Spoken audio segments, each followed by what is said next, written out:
Assalomu alaykum. Xatolar loyihasining muxlislari, bizning navbatdagi mehmonimiz Sherzod aka Ikromov, Summit Event kompaniyasi rahbari. Assalomu alaykum. Va alaykum assalom. Xush kelibsiz. Sherzod aka. Mikrofonni birorta qilib qo'yar ekansiz. Eshitilyaptimi? Birinchi savolim. Sizlarga Damas nima kerak? Ayolga erkak nima kerak? O'zi bu bir nechta Damaslardan bittasi. Nega mashina kerak? O'zi mashina eventi deb nomlangan bu mashina. Chunki biz tadbirlarga tayyorgarlik ko'rganimizda har safar qanaqadir narsalarni, og'ir narsalarni o'sha tadbirga tashkillashtirishimiz kerak, tashishimiz kerak. O'shanga shunaqa mashinalarni ishlatamiz. Bu nafaqat Damas, bundan tashqari Jaklar ham bor va hokazo mashinalar ko'p. Shu mashinalardan foydalanib, umumiy tarzda hamma tadbirlarga juda jiddiy tayyorgarlik ko'ramiz. Yo'q, svet hammasi sizlarda outsource-ku. Sizlar narsa ko'tarib yurmaysizlar shekilli. Endi o'zimiz ko'pincha narsalarni ko'tarib yurmaymiz, lekin bir xil vaziyatlarda, misol uchun mijozlarimiz aytishadiki, bizga sovg'a sifatida qanaqadir to'plamlarni qilib beringlar. Bo'ldi. Narsalarni ofisga olib kelib, bu yerda har bitta narsasini, ichidagi bo'lgan narsalarni hammasini tekshiruvdan o'tgandan keyin o'zimiz joylab, o'zimiz olib borib, o'zimiz mijozimizni qo'liga topshiramiz. Chunki har bitta punkti, har bitta tayyorgarlik qilayotgan punktimizni o'zimiz boshidan oxirigacha tekshirib olishimiz kerak. Shuning uchun kerak. Ko'rsatasiz? Marhamat, ofisga marhamat. Rahmat. Face control. По-любому. Marhamat, kerak. Rahmat. Bu oldin tarixi o'zi juda qiziqarli, qiziq, chunki oldindan bu joyda Armeniya kuxnyasining restorani bo'lgan. Armянский restoran. Я рад приветствовать вас в самом лучшем армянском ресторане под названием «Армянская Армения». Shu binoni o'z paytida Arsen Glyanchev kompaniya asoschisi sotib olgan va shu binoda hozir ofis tashkillashtirilgan. Уже bir necha yildan beri, bir 10 yildan beri shu yerda o'tiramiz. Вот. 3 qavatdan iborat. Demak, bizda tsokol qavati bor. Tsokol qavatda bizda asosan o'tiradigan insonlar, xodimlar bu buxgalteriya, moliyachilar va ham bizani Zerikarli отделda. Yo'q, bundan tashqari yana o'zimizni звукозапись studiyamiz bor. Kerak bo'lsa, kerakli paytlarda tadbirlarga roliklarni yozamiz, o'zimiz shu yerga boshlovchilarni, diktorlarni taklif qilamiz, o'zimiz shu yerda yozib boramiz. Keyin ikkinchi qavatimiz bor. U yerda har xil kompaniyalar joylashgan, meeting roomlar joylashgan va uchinchi qavatimizda asosiy open space, asosiy jamoa o'tiradigan joy. Shundoq o'ng qo'lda Business Change kompaniyasi marketing tadbirlarni tashkillashtirish bo'yicha kompaniya. Kirib ko'rsak bo'ladi. Eng chiroyli ofis deb hisoblayman. Demak, bu Business Change kompaniyasining ofisi. Ko'rib turganingizdek, xodimlar hammasi hozir ish jarayonida, bu hammasi tadbirlarda yurishibdi. Mana bu yerda intervyu ham o'tkazilyapti. Mana shunaqa shiringina ofisi bor. O'zini barni stoykasi, o'zini sanuzellari va hokazo. Hamma qulayliklar shu yerda yaratilgan. Ishchilar faqat xodimlar kelib faqat yaratish uchun. Kreativniy xodimlar ekanda. Yana bitta qulayligimiz, o'zimizni shaxsiy terrasamiz bor. Xodimlar ishdan уже charchaganda yoki tanaffus qilmoqchi bo'lganda yoki toza havoga chiqib nafas olib, shu terrasada bemalol o'tirib ishlasa ham bo'ladi. Mana ko'rib turganingizdek, bu yerda assalomu alaykum hammaga. Yana bir bor. Уже ming marta salomlashdik, ertalabdan o'shaning uchun qo'l so'rab salomlashmasdan hozir yangi tadbirga tayyorgarlik ko'rishyapti. Hamda Unique Present Media Holding xodimlari hamda Farangiz, meni yordamchim, meni menejerim shu yerda ishlayapti. Sizga hal qaytamiz. Shunaqa terrasada maza qilib o'tirib, manzaralarni tomosha qilib o'tirsa bo'ladi. Konditsionerlar yo'q bu yerda, chunki o'zi ochiq terrasa bo'lgani, lekin yozda qulaylik bo'lishi uchun mana bunaqa ventilyatorlar o'rnatilgan. Iliq svet osib qo'yganmiz. Kechki paytda o'tirganingizda xuddi qanaqadir restoranni terrasasida o'tirgandek bo'lasiz. O'zingizni shunaqa his qilasiz. Sherzod aka, Yana prям bir bor. Amerika lekin bu. Google ofisdan kam joyimiz yo'q lekin. Ketdik. Ikkinchi qavatni ko'ramiz. Sherzod aka, xodimdagi mana erkalayapsizlar bunda o'ylab qarasa. Shunaqa zo'r anaqali, условияli.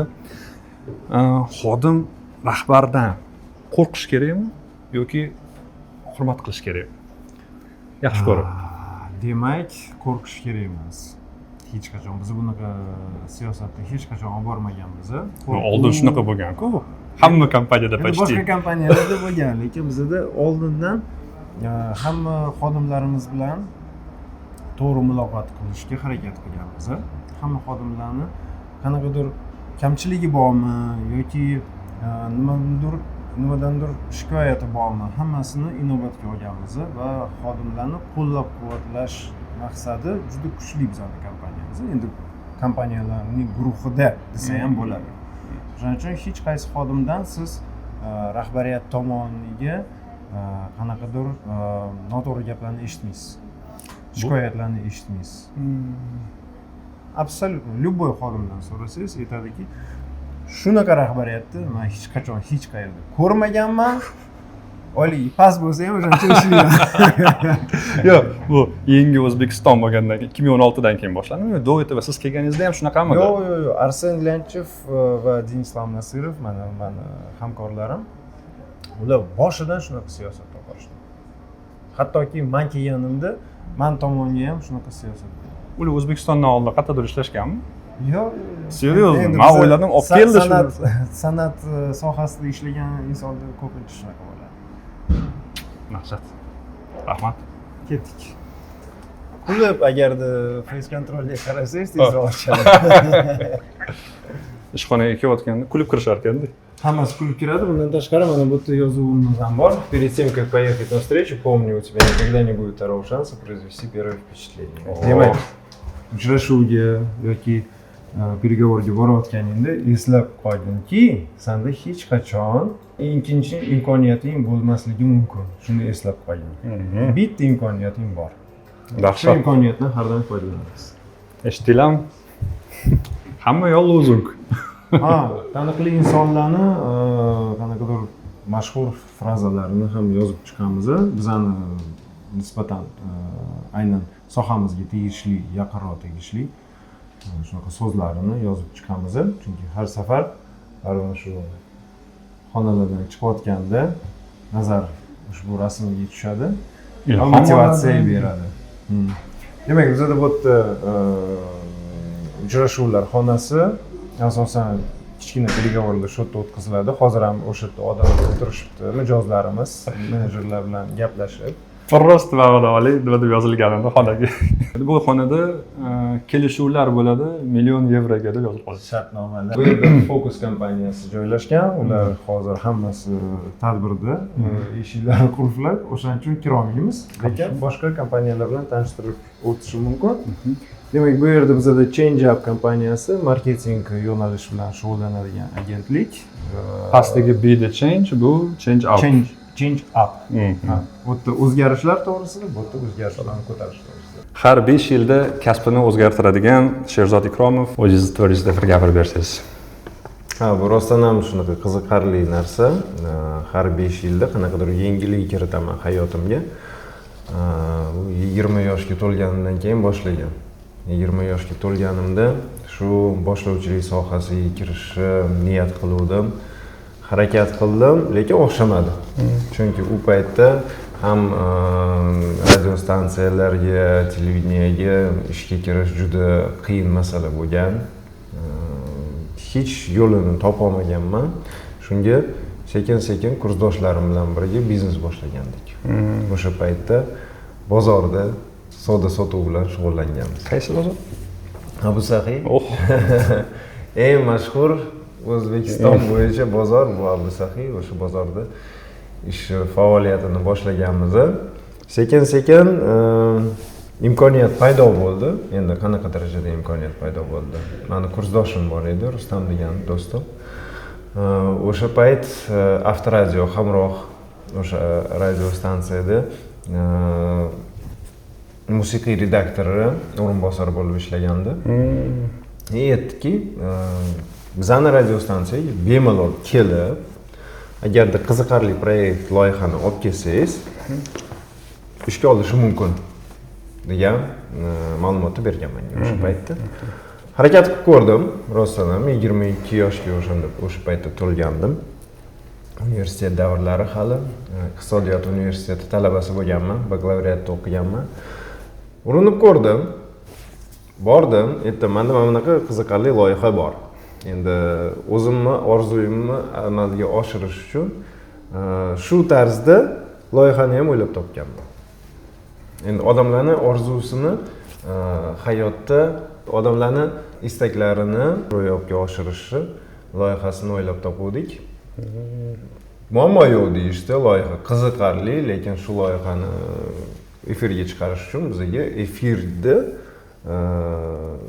o'sha ajratilgan vaqtini sponsorlik, homiylik qilish kerak.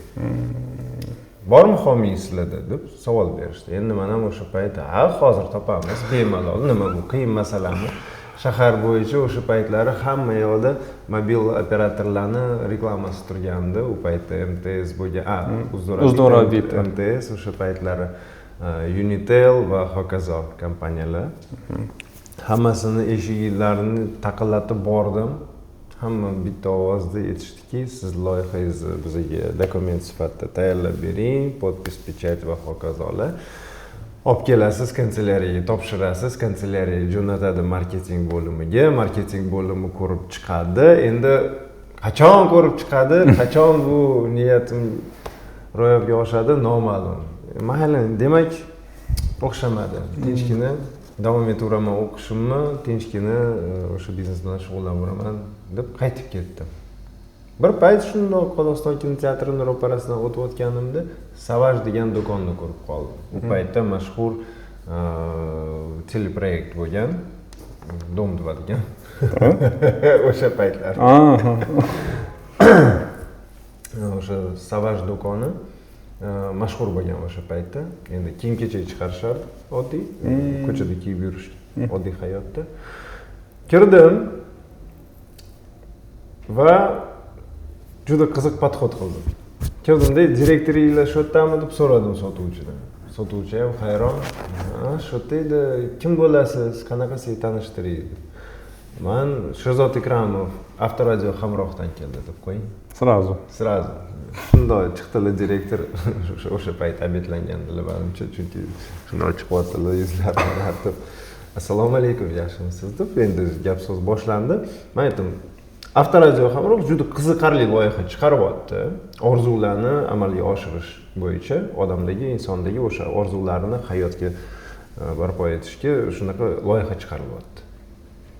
Qiziq bo'lsa, homiylikka sizlarga taklif qilishimiz mumkin. Hozirgi paytda mobil operatorlar orasida shu homiylik masalasi gaplashilyapti, lekin sizlarning do'koninglar juda mashhur. Endi yosh yigitlarga va yosh qizlarga juda qulay bo'lgan kiyim ishlab chiqarasizlar. Shuning uchun bizning auditoriyamiz asosiy yoshlar. Agarda sizga qiziq bo'lsa, ularni chetga surib qo'yamiz-da, sizlar bilan ishlaymiz deb keldim deyman. Direktor ham qiziqib, endi qani ko'rsatingchi, qanaqa loyiha bu deb savol berdi. Shunday loyihani chiqardim o'sha paytda qog'ozga. Mana bunaqa loyiha bo'ladi. Bu hamma narsa yozilgan, reklamaning efirlari qachon bo'ladi, qanaqa reklamani evaziga olishadi, hamma narsani tushuntirilgan holda shu gapni davom ettirdim. Qiziq bo'lib qoldi. Darrov mendan kontrakt so'radilar. Shartnomani olib keling, ertagayoq to'lab yuboramiz dedi. Bo'ldi. Radio stansiya o'sha bir kunlik ish tushuvasi. Ertalab radio stansiyaga keldim. O'sha tushlik paytidan keyin radio stansiyaga qaytdim, aytdim, menga shartnoma kerak ekan. Ular ham hayron, qanaqasi sponsor, qayerdan topdingiz homiyni deb. Men aytdim, mana shunaqa brend. Yo'q, yaxshi brend. Juda qiziq bo'ldi. Mana shartnomani chiqarib berishdi, olib bordim, ertasi kuni pul tushdi va bir hafta o'tmasdan o'sha efirga chiqdim. 2 soat efir, har hafta dam olish kunlari bo'lgan. Qiziqarli, nechta odamlarning orzularini o'shanda hayotga barpo etdik. Qanaqa qilib srazu efirga chiqdingiz? O'zi institut направлениедami? yo'nalishda? Yo'q, men o'zi iqtisodiyot universitetida o'qiganman. Iqtisodiyot o'qituvchisi bo'lishim kerak o'zi diplom bo'yicha. Lekin shu sahnaga qiziqish juda kuchli edi. Chunki meni otam ham mashhur inson, respublikamizda rejissyorlardan bir bosh rejissyorlar lavozimlarida ishlaydilar. Yirik bayramlarni, mana Navro'z mustaqillik bayramlarini asosan mana shunaqa Vatan himoyachilar kuni bayramlarini ular tashkillashtiradi. Shunga meni ham shu sohaga tortganda, endi aktyor bo'lmoqchi edim, bo'lmadi. Qo'shiqchi umuman na ovozim bor, na qulog'im to'g'ri eshitadi, ish qilib boshlovchilikka kirdim. Jonli efirlarni olib bordik, har hafta 2 soatdan juda qizg'in o'tgan, juda mashhur ko'rsatuv bo'lgan. Keyin sekin-sekin уже sahnaga chiqishni ham boshladim. Shuning bilan boshlovchilik ishi juda qiziqarli ish bo'ldi menga. Undan keyin mana 5 yil o'tib, sekin-sekin hayotimning o'zgarishi boshladi. Nechinchi yilda to'g'risiga o'tdi? Hozir shu bir 26larga to'lganimda hayotim ozgina yo'nalishini o'zgartirdi. O'sha payt men restoran va boshqa joylarda art direktor bo'lib ishlashni boshladim. Chunki men nafaqat boshlovchi sifatida chiqardim, balki o'sha restoranlarda va такой qiziqarli joylarda tadbirlarni tashkillashtirishni boshladim. Odam yig'ish uchun. Shu art direktor lavozimiga shu ishlar bo'yicha men yurganman-da. Sekin-sekin boshlovchilikdan o'sha yerga o'tib ketdim. Chunki boshlovchilik уже negadir jonga teggan o'sha payt. Уже to'yib qolganman. Rostdan 5-6 yildami? Или bu obrazni aytamizni? Yo'q, rostdan 5-6 yilda. Keyin shu art direktorlik ishini yurg'izganman. Bu ham 5 yilcha yurganman-da, restoran. Endi har safar bundan ham kuchliroq, bundan ham taniqliroq restoranlarga ishga kirganman. Endi 30 ga to'lganimdan keyin SMMchilar paydo bo'ldi. SMMchilar paydo bo'ldi va restoranlar yetishni boshladi. Endi sizga mana shuncha palon pul to'laymiz-da, bitta o'zingizga. Alohida reklamaga to'laymiz, alohida dizaynerga to'laymiz, alohida video foto operatorlarga to'laymiz. Sizni bitta o'zingizni oyligingizdan kamroq 1,5 baravar kamroq pulga bizni butunlay jamoani ishga olishimiz mumkin. U jamoada ham dizayner bor, ham art direktor bor, ham fotosuratchi, ham video operator, hammasi ichida bor deb restoranlar ham sekin SMMchiligiga qiziqtirishni bildirishdi. Demak, shundan keyin art direktorlik ishini ham sekin yig'ishtirishni boshladim. Chunki deyarli yaxshi daromad keltirmaydigan bo'ldi. Agarda kimdir art direktor sifatida meni taklif qilsa ham, o'sha narxlarni ham pasaytirishni boshlashdi. Chunki men SMMchilar arzonroq turadi. Nima qilamiz biz? Bitta art direktor olib. Lekin art direktori ishi boshqacha-da, bu endi SMM bilan juda katta farq qiladi. Lekin hamma ham buni tushunmaydi. Shundan keyin aytdimki, tinchgina menimcha shu boshlovchilik qilganim yaxshi. Yana orqaga qaytdim. Bu yerda bizda meeting room, training room, bu uchrashuv, katta uchrashuvlar, katta treninglar o'tadi. Shu yerda hamma tashkiliy ishlarni ham hal qilishimiz mumkin bo'ladigan joy. Hozir bu uchrashuv o'tyapti. Uchrashuvdan keyin biz bu yerga kiramiz. Shunga ham ahamiyat beringlar. Komnata prokachki. Da. Chunki asosiy bu yerda treninglar o'tkaziladi. Xodimlarimizni malakasini oshirish bo'yicha ishlarni shu xonada o'tkazamiz. Katta xona, hamma xodimlarimiz asosiy qismi menejerlar shu xonaga bemalol sig'ib, o'sha yerda kechki paytda treninglarni o'tkazishga joy. Boya aytgan ana akademiyalar ham shu yerda joylashganmi yo отдельно? Ha, o'sha akademiya ham shu yerda joylashgan edi. Hozirgi kunda biz уже akademiyani faoliyatini yopganmiz, chunki menejerlarimiz bo'lgan. Hozir уже bizga qiziqishi yo'q. Hop, yangi xodim kirmoqchi bo'lsa, endi qanaqa uni filtr qilasizlar? Bizning o'zimizda rekruterimiz bor, HR jamoamiz bor. Mana ko'rib turganingizdek, hozirgina shu masala bo'yicha intervyu o'tkazishgan. Arsen aka, assalomu alaykum. Assalomu alaykum. Вас познакомить с моей аудиторией? Это ваша аудитория? Она там, за камерой. Ваш человек? Ассаламу алейкум. Удачи вам.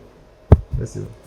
Endi hozirgi kunda vakansiyalarimiz bor. Baribir ko'p gapiraman, bu masalalar bo'yicha hamma xodimlarimizni yig'ib oldik deb, lekin rostdan ham vakansiyalarimiz bor. Agarda kimdir o'zini shu sohada sinab ko'rmoqchi bo'lsa, biz ishga qabul qilishimiz mumkin. Lekin asosiy qismi bizga hozirgi kunda tajribali xodimlar kerak. Chunki ularni o'qitish uchun juda ko'p vaqt ketadi. Misol uchun tajribasi neto bo'lsa-chi, sizdek emas. Endi misol keltirsam bo'ladi, menejer sifatida, menejer lavozimida qaysidir savdo sotuv bilan shug'ullanadigan katta yirik kompaniyada ishlagan xodimlar bizani kompaniyamizda ham ish yuritishi mumkin. Chunki уже shu ko'p masalalarni biladigan odam faqat bizni uni prokachka qilsak bo'ldi. Bizani sohamizga moslab olsak, shu o'zi yetadi. Shuning uchun ishga kirmoqchi bo'lsak, kimdir bemalol rezyumeni yuborasiz, gaplashamiz. Lekin intern emas, stajyor emas. Только уже stajyorga menimcha joyim yo'q. Yo'q. Menimcha yo'q. Menga vasha yo'qyapti bu ishinglar to'g'risi. Mana shunaqa kuxnyamiz bor. Endi bu ikkinchi qavatdagi ishlayotgan xodimlar uchun. Отдельно. Ha, chunki 3-qavatda alohida, ko'rib turganingizdek, 2-qavat alohida.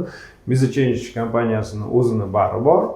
Bu barni stoli bor deyishdim. Chunki bizda Open Space'da tepada ham xuddi shunaqa o'zimizning alohida barni zonamiz bor. O'sha bemalol ovqatlanib o'tirsa bo'ladi. Bu ikkinchi qavatda xodimlar uchun joy. Hattoki gaz plitasi ham bor. Endi biz ham bemalol foydalanishimiz mumkin, lekin biz asosan o'zimiz bu ishni tayyorlamaymiz. Dastavka chaqiramiz bo'ladi. Yaxshi, Yandex bor. Arsen Ilyich bu kompaniyaning holding asoschisining kabineti bir xillari. Ko'pincha o'zi syomkalarni shu yerda o'tkazamiz. Zo'r ekan. Chunki rahbariyat endi har safar ham ishda bo'lmagani uchun chiroyli kabinet, ko'rganingizdek yashil. Ketdik 3-qavatda ko'ramiz Open Space. Lekin orqaga qaytganimiz sababi bor. U paytda mani klientlarim bor edi, endi mijozlarim bor edi o'zimni. Такой birinchidan taniqli insonlar, ikkinchidan juda hurmatli oilalardan bo'lgan mijozlarim bo'lgan va o'sha mijozlarimni bitta mijozimni tadbirida Rossiyadagi mashhur boshlovchi Lera Kudryavtseva bilan birga chiqdik. O'sha kuni men juda yaxshi ko'radigan, juda hurmat qiladigan katta harfdan artist degan inson bor, Sevara Nazarxon. O'sha kuni Sevara Nazarxon meni o'sha tadbirda ko'rib aytdilarki, "Sen Lera bilan bitta rasmga tushib olishing kerak. Instagramingga, u paytda Facebook mashhur edi. Instagram, Facebookingga qo'yishing kerak" deb majburlaganlar. Men aytdim, "Sevara, bilasiz, men siz bilan rasmga tushishim, mashhur insonlar bilan rasmga o'zi tushishni yoqtirmayman, chunki nima qilaman mashhur insonlarning yoniga borib, ular orqali qanaqadir mashhurlikka intilishni yoqtirmasdim." O'sha payt Sevara aytganlarki, "Shehzod, sen noto'g'ri fikrlaysan.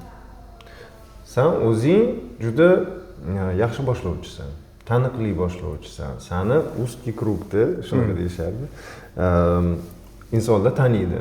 Juda katta yirik tadbirlarni ham o'tkazasan. Lekin o'zing ustingdan, o'zingni reklamangni ustidan ishlamaysan. O'shaning uchun seni ko'pchilik tanimaydi. Ishlash kerak" dedi. O'sha kuni Sevara, men va Lera bitta rasmga tushib oldik, uchalavamiz. Boshlandi. Ketdi. Sevara o'zini Instagramida qo'ydi, Lera o'zini Instagramida qo'ydi, men o'zimni Instagram, Facebookimda qo'ydim. Telefonim ertasi kuni yorilib ketdi-da. To'xtamay hamma qo'ng'iroq qilib, "Shehzod aka, assalomu alaykum, mana shu kuni bo'shmisiz, bu kuni bo'shmisiz, to'yimiz bor edi, unimiz bor edi, bunimiz bor edi." O'shandan beri tinmadim. Bitta rasm o'rtoqlar hayotda anaqasi. Qanaqasiga o'zgartirib yuborish mumkin? Hammasi aytyapman, men rasmga tushmasdim Lera bilan. O sizga kerak emas. Kerak emas edi menga. Itak klientlaringiz ko'p edi. Bor edi. Ha. Ko'p emas, bor edi. O'z miqdorida yetarli klientlarim bor edi, mijozlarim. Lekin Sevara majburladi meni. Sevaraga haligacha ham kattakon rahmat deyman, chunki rostdan ham o'sha payt agarda Sevara meni majburlamaganda, men misol uchun hozirgi kunda bunaqa darajada taniqli bo'lmagan bo'lardim. Sevara opa, sizdagi odamlar ko'paysin. Ko'p odamlarni hayotini o'zgartiradigan.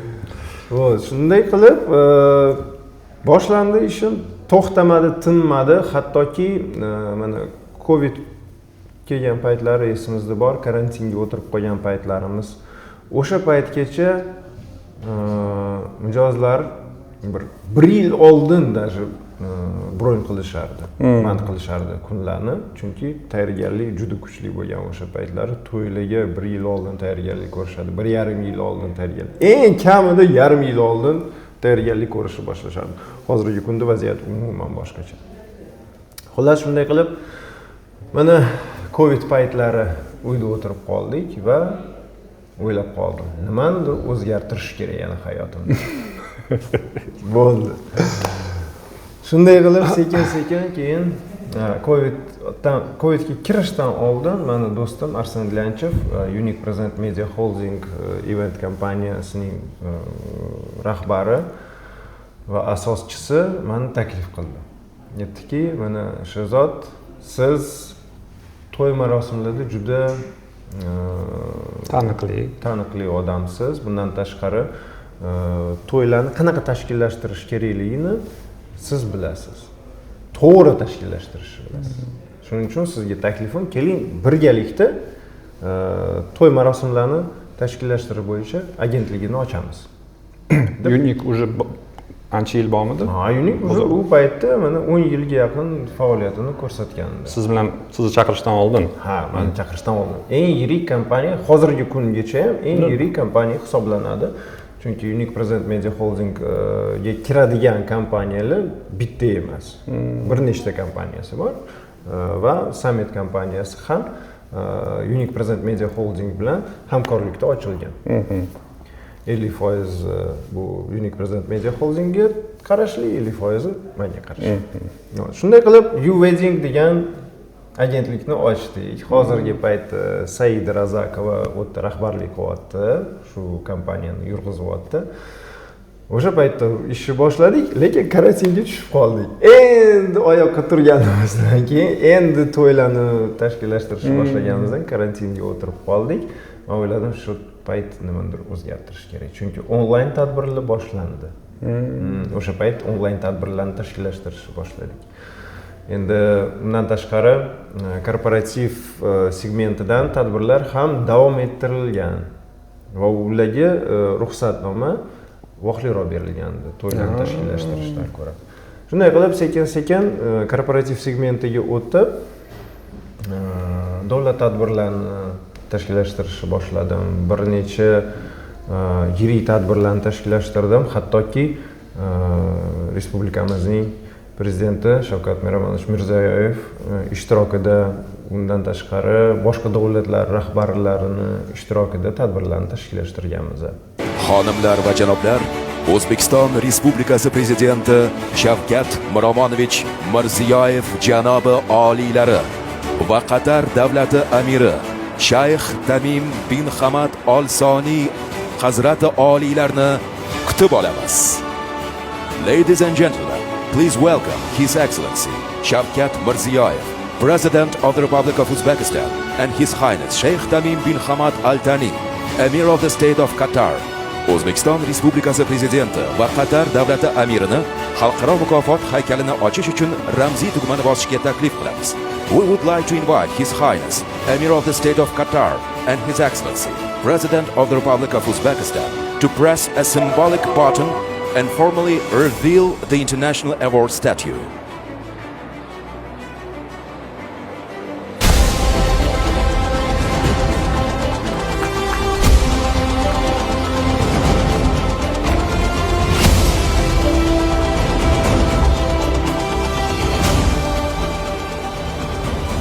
Hurmatli marosim qatnashchilari, hozir esa sertifikatni topshirish marosimiga o'tamiz. Dear attendees of the ceremony, now it's time for awarding certificate. Hozirgi kunda ham ko'p tadbirlar bo'yicha ish yurityapmiz va shu segmentda qoldim. Mana o'zgarish bo'ldi yana. Aytaman, har 5 yil mana shunaqasi o'zgarishlar bo'ladi. To'ylardan cheklandim. Hozirgi kungacha mana inobatga olsak, misol uchun boshlovchilikni 10 ta zakazdan bir ikkitasi to'yda. Qolgani asosiy prezentatsiya, konferensiya, taqdimotlar, forumlar, mana shunaqa tadbirlarga mana ko'p taklif qilishni boshladi. Hattoki mana bugun nechinchi? 25-chi. Mana kecha Bomi moliya markazini ochilishi bo'ldi. Tashkent City Business Centerda. Bizning как раз savolimiz bor shu bo'yicha. O'sha tadbirni ham o'tkazganimizda meni iltimos qilishdi, shunday siz o'zingiz boshlovchilik qilib bering deb. Ularni iltimosi bo'ldi. O'zgilasi, mijozlarimiz o'zgilasi iltimos qilishdi. Shuncha boshlovchilar bor. Mana boshlovchi qo'yib qo'ydik sizlarga. Mana shu boshlovchi bor. Yo'q, ayol kishi olib borib ursin. Siz ham ishtirok eting, iltimos deb iltimos qilishdi. Endi yo'q deyolmayman mijozimga, bo'pti, chiqib berdim. Odatda o'zim tashkillashtirgan tadbirlarda boshlovchilik qilmayman. Mani savolim yopildi. Lekin shu tadbirda bir xil mijozlarimiz bor, endi ularga yo'q deyish noqulay bo'ladi. Allohga behisob shukr, mani jamoam, Summit kompaniyasining jamoasi, men ishtirok etmasimdan ham o'zgilasi tadbirni tashkillashtirishi mumkin. Va unga kuchi yetadi, qurbi yetadi. O'shaning uchun hozirgi kunda sekin-sekin shu asosiy tashkillashtirish ishlarini o'sha o'zim hamkorimga, Ilyorga topshiryapman. Hozirgi kunda juda kuchli ish olib boryapti. O'zi tadbirlarga tayyorgarlik ko'rib, men faqat mehmon sifatida shunga kelaman. Mijozlar bilan gaplashaman, hammasi yaxshimi, joyidami, yoqyaptimi, hammasi yoqyapti. Bo'ldi, sog' bo'linglar deb qarab ketaman, bo'ldi. Kontrol kачества. Kontrol kачества, da. Baribir ham qayerdadir mayda-chuda narsalarni ko'rib qolsam aytib qo'yaman, ular ham meni shogirdlarim rahmat deb inobatga olib to'g'rilab qo'yishadi. Asosan iltimos qilishadi shunday iltimos. Oxiriga keling, mana o'sha plashatka tayyor bo'lganda keling, chunki bilamiz siz hozir boshidan kelsangiz boshlaysiz. Mana bu nima, bu nima, bu nega bo'ldi deb ezvoradi. Sherzod aka juda ham bandli. Qolgan savollarni xonada davom ettiramiz. Ko'ryapsizlar, sekund tinmas ekanlar, video ishini oson desizlar, hech ham oson emas ekan. Hozirgi kunda boshqa ko'proq shu tashkiliy ishlar bilan shug'ullandim, lekin mana 40 yoshga to'ldim. 41 ga уже to'ldim. Уже 41 ga to'ldim. Shu 40 yoshga to'lganimdan keyin o'ylab o'tirdim. Nimanidir o'zgartirishim kerak hayotimda dedim. Уже bilasizmi, odam charchab qolar ekanda, bitta ish bilan shug'ullanib, qanaqadir yengillik kiritishim kerak dedim. Ayolimni o'zini liboslar ishlab chiqarish bo'yicha ayol kishilar uchun o'zini brendi bor, Simple degan. Shu qaradim. Brend yaxshi ishlayapti. Foydasini ko'rmayapmiz, juda katta, lekin ishlayapti. Allohga behisob shukr, harakatlari bilan ayolim o'zi boshidan oxirigacha shu brendni rivojlantirish bo'yicha shug'ullanyapti. Lekin shunga o'zim ham e'tiborni qaratib ko'raychi dedim. Va hozir e'tiborimni shunga qaratdim. Marketing jamoasini ishga tushirdik. Bundan tashqari mana hozir to'xtamay syomkalar qilyapmiz. Yaqinda ham safar отпуск deyishadi-ku, dam olishni. Ham shu brendni liboslarini syomkasini ham Istanbulda o'tkazdik.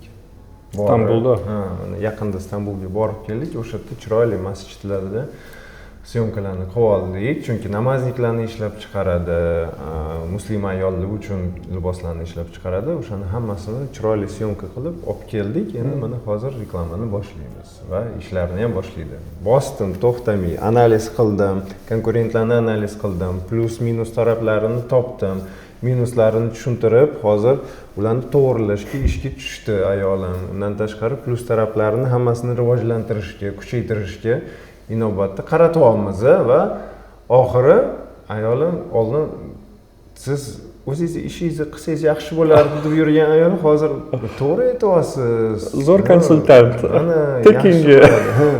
Chunki bizning ekspertizamiz bu boshqacha-da baribir. Biz katta tadbirlarni tashkillashtirib, уже ko'p narsaga ahamiyat berishni boshlaganmiz. Shunday qilib hozir uni brendini rivojlantiryapmiz va tushundimki, hayotda katta o'zgarishlarni qilish kerak emas. Mana bitta ish bilan shug'ullanib, uni tashlab yuborib 5 yildan keyin boshqa ish bilan shug'ullanish kerak emas. Yo'q. Bu noto'g'ri ish edi o'zi boshidanmanda, lekin hozir tushunamanki, agarda sen qilayotgan ish yaxshi ketayotgan bo'lsa, rivojlanayotgan bo'lsa, misol uchun senga bu qanaqadir euforiya bermasa, agarda senga bu ish yoqmaydigan bo'lsa, lekin o'zi tortsa bu ish, agarda bu ish senga qanaqadir miqdorda moliya keltirsa, shu ishni davom ettirish kerak. Fokusni sal boshqa tarafga ham qaratib ko'rish kerak. Boshqa biznesga, misol. Shunda senda birinchidan вдохновение, как будет на узбекском языке? Вдохновение, ilhom. Ilhom aka bilan ko'rishdik yaqinda. Agarda qanaqadir boshqacha biznesga e'tiboringni qarasang, ilhom keladi. Shu payt o'zingni yangilangan inson sifatida hisoblaysan-da, his qilasan va ishni san o'zgartirish kerak bo'lmaydi. Tinchgina bu joydan pul keladi, kechirasiz, bu joydan pul keladi. Hammasi yaxshi bo'ladi. Просто bitta rahbar qo'yib qo'yasiz-da, yani bitta rahbar qo'yib qo'yish kerak bo'ldi. To'g'ri. O'zingiz ishongan odam. Endi bitta masala bor, har doim aytishadiki, o'rtoqlar bilan va qarindoshlar bilan biznes qurish kerak emas. Qo'shilasizmi? Qaysidir qismiga qo'shilaman. Xo'p. Agarda sizni do'stingiz yoki sizni qarindoshingiz shu sohada ekspert bo'lmasa va tushunchasi bo'lmasa, u bilan ish tutmang. Ты же сказал, что ты вырубаешься по этой теме, degan video chiqdi-yu. Ты сказал, что ты шаришь в этой теме. To'g'ri, shu narsa-da. Agarda sizni do'stingiz yoki sizni qarindoshingiz, ukangiz, okangiz, opangiz, singlingiz, bilmayman kim bo'lsa ham, jiyaningiz shu sohada, siz boshlayotgan sohada ishni bilsa, uni ekspertness degan joyi kuchli bo'lsa, shu sohada ishlagan bo'lsa, o'zi yoki o'qigan bo'lsa, unda ish yuritish mumkin. Chunki sizlar bir tilda gapirishingiz mumkin. Agarda tilinglar har xil bo'lsa, ishingiz yurishmaydi umuman. Mana shuni tushundim va hozirgi kunda misol, mana do'stim Arsen Lyanchev, biz bitta sohadan chiqqanmiz. Arsen Lyanchev ham boshlovchi bo'lgan o'z paytida. Men ham boshlovchi. Men hozirgacha ham. Arsen Lyanchev hozir asosiy e'tiborini уже tadbirlar tashkillashtirishiga qaratmaganda, уже shug'ullanmaydi ham bu bilan. Chunki mendagi o'zini do'stlarini topshirib qo'ygan ishlarini. Denislam Nasirov degan bor, bu holdingi rahbari. Butunlay holdingi rahbari. Uni qo'llariga topshirib qo'ygan. Denislam biz bilan, mana men bilan va bir necha rahbarlar bilan har xil kompaniyalarni rivojlantirib yurishibdi hozir. Shu joyda bitta so'rab oling. Как раз o'rtoqlar bilan deganingizda, birinchi o'sha Abu Sahida boshlaganingizda o'rtoqlaringiz bilan boshlaganmidingiz? Abu Sahida o'rtoqlarim bilan boshlagandim. O'sha paytda kursdoshim bor, Said Bobur, do'stim. Haligacha ham munosabatda biz, alhamdulillah.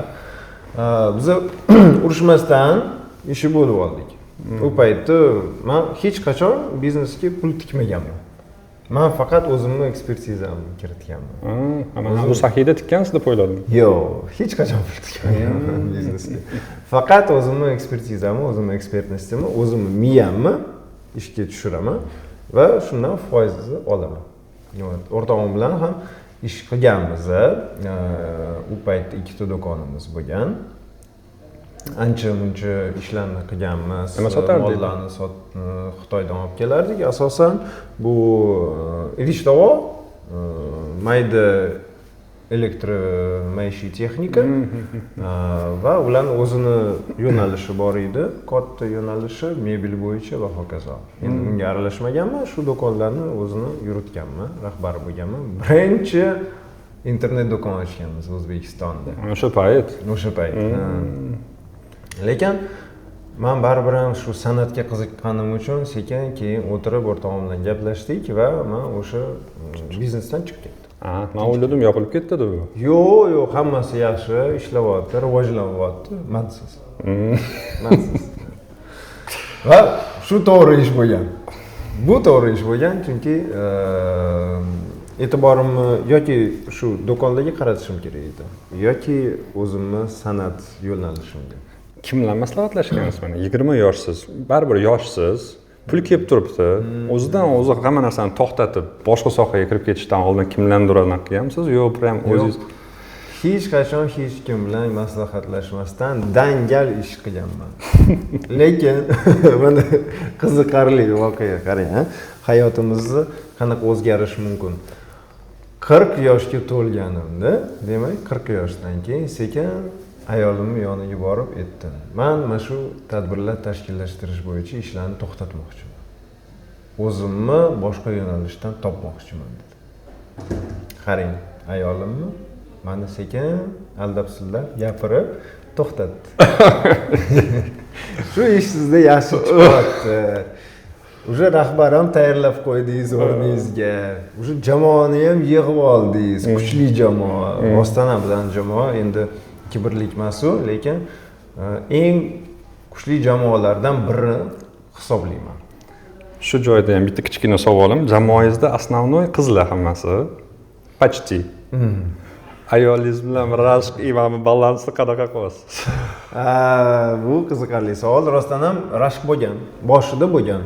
Asosan shu to'ylar tashkillashtirish bo'yicha ishlaganimda jamoamda bir 6 ta qiz ishlagan. Endi hammasini chiroy bo'yicha tanlaganmiz. Birinchidan, ikkinchidan shu ekspertizasi bor qizlarni tanlaganmiz, chunki ular hammasi event maktabida o'qigan. Bizning o'zimizni event maktabimiz bo'lgan o'z paytida. O'zimiz menejerlarni o'qitib, o'stirib, rivojlantirib ishga olardik. Nechinchi yil? Bu mana shu 2018-2019 yil bo'lgan. Shu kompaniyaga kirayotgan paytim. O'sha studentlar orasidan biz hamma ishlarni tanlab olganmiz. Lekin karantin bo'lgandan keyin o'sha jamoa yo'q bo'lib ketdi. Undan keyin yangi jamoa yig'ganman. Endi sekin hammasini shu korporativ segmentga qaratib. Qo'limda Saida degan qiz ishlagandi. Hozir u UEDing rahbari bo'lgan. Da, u Saida akademiyani bitirganmi sizlarni? Ha, u ham bizda o'qigan. Значит, sizlarni holdinginglarda ko'chadan kelib, o'qib, потом rukovodитель, rahbar lavozimiga o'zi ko'tarilib hozir ishlayapti. Tanish bilishsiz. Hech qanaqadan. Men sizga aytamanki, hattoki 2 marta rezyumesini menga HR menejerimiz jo'natgan, men отказ berganman. Keyin kelib o'qib, ekzamenga meni taklif qilishdi, Shirozdagi shunday ekzamenga kelib keting, men ham dars berardim shu maktabda, tadbirlar tashkillashtirish bo'yicha. O'sha ekzamenga kelib, uni ko'rib, o'z ko'zim bilan ko'rib, zashitasini ko'rib, o'zim ishga taklif qildim keyin uni. Hozir mana rahbar bo'lib ishlayapti. Bu yerda UEDing agentligi joylashgan. Saida shaxsiy marosimlarni tashkillashtirish kompaniyasi. Saida rahbari, tanishib olinglar. Bo'tga bitta kiramiz. Saida bilan ham suhbat yuritamiz. Assalomu alaykum. Va alaykum assalom. Mana eng yaxshi, eng aqlli shogirdim. Hozirgi kunda o'zi shunaqa deydi, endi men shogirdi bilmayman, chunki mendan ham o'tib ketgan o'zi. Yo'q, Anchadan beri to'ylarni tashkillashtirish bo'yicha eng yuqori darajadagi mutaxassis deb bilaman. Shu insonni mendan ilmlarni olib, ularni bundan ham yuqori darajaga chiqargan va hozirgi kunda ko'p shu sohada ishlayotgan insonlardan so'rashsak bo'ladi. Misol uchun UEDing kompaniyasi to'g'risida, Saida to'g'risida qanaqa fikrlaringiz bor desa, shu savolga oliy darajada tadbirlarni tashkillashtirishadi. Har bitta mayda chuda narsalarga ham e'tiborni qaratadigan insonlar deb bilishadi ular. O'zimni savolim bor. Rostdan ham shu sohaga, ya'ni shu kompaniyaga rahbar bo'ldingiz, tanish bilishsiz, to'g'risini ayting, faqat men hali ham ishonmayapman-da. Hech qanaqa tanish bilish yo'q. Boshida ishga olmadimi dedilar, 2 marta anaqangizni отказ qildilar. Ha, to'g'ri. Keyin o'zim kelib, meni ishga oling deb 3 oy испытательный срокdan o'tib, sentyabr oyiga kinofestivalga ishga chiqdik. O'rtoqlar, bu rostdan ham hozir mumkin ekan. Har doim aytasizlar, tanish bilishsiz ishga kirib bo'lmaydi, ishga kirish tugur rahbar bo'lib bo'lmaydi deyilsa, mana живой пример Saidaxon.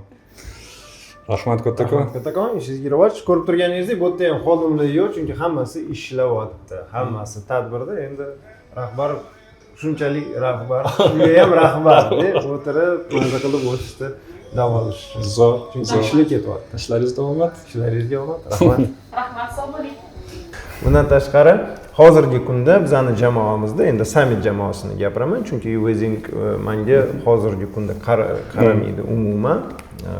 Kompaniyadagi o'zimni miqdordagi dollar deyishadi-ku. Sotib yubordim. Bo'ldi, sotib yubordim. Unique Present Media Holding kompaniyasiga. Ular shu meni qismimni Saidaga berib yuborishdi keyinchalik. Siz lekin usta ekansiz, chopib tashlashga bormi? Bundan keyin mana hozirgi kunda jamoamda qiz bolalardan faqat meni assistentim ishlayapti. U ham tajribali menejer. 1,5 yildan beri kompaniyada ishlagan menejer sifatida. Hozir ham menejer, ham meni yordamchim bo'lib ishlayapti. Farangiz bilan ayolim ham juda yaxshi munosabatda, xuddi o'zini singlisidek ko'radi. Juda odobli, juda tarbiyali qiz. Bundan tashqari qolgan ishchilarim, endi meni komandam, meni jamoamning ishchilari hammasi o'g'il bolalar. O'g'il bolalar kechki montajlarda kechasi qolishi mumkin, og'ir narsalar ko'tarib yurishi mumkin va hokazo. Endi bizda juda talablar ham kuchli. Misol uchun bizda ingliz tili a'lo darajada bilish kerak. Ishchilarimiz, xodimlarimiz, chunki bizda nafaqat o'zbekistonlik fuqarolar bilan ishlaymiz, balki chet ellik mijozlar bilan ham ish yuritamiz. Chunki biz xalqaro forumlarni, xalqaro ko'rgazmalarni, xalqaro taqdimotlarni o'tkazamiz. Shuning uchun ingliz tili bizda juda muhim.